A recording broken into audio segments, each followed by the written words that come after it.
नमस्कार, प्रणाम, good morning. कैसे हैं आप सभी दोस्त? उम्मीद करते हैं कि आप सभी दोस्त बिल्कुल स्वस्थ और ठीक होंगे।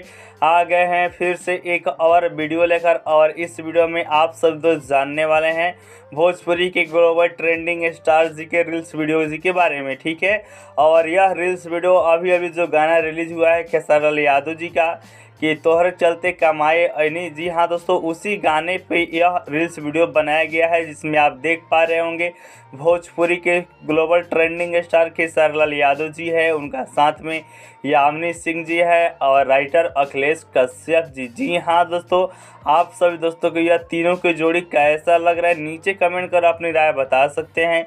भोजपुरी से global trending star Khesari Lal Yadav ji का न्यूज़ पाने के लिए आप हमारे चैनल को भी सब्सक्राइब कर सकते हैं, क्योंकि हम लोग हैं भोजपुरी के फैन, तो वीडियो को लाइक करना तो बनता है। और ऐसे ही वीडियो देखने के लिए चैनल को सब्सक्राइब कीजिए। अगर आपको इस रील्स वीडियो को देखना है तो आप सभी दोस्त यामिनी सिंह के इंस्टा अकाउंट पर जाकर देख सकते हैं। कहाँ पर देखना है? तो यामिनी सिंह जी के इंस्टा अकाउंट पर इस रील्स वीडियो को शेयर किया गया है। जाइए देखिए, एंजॉय कीजिए।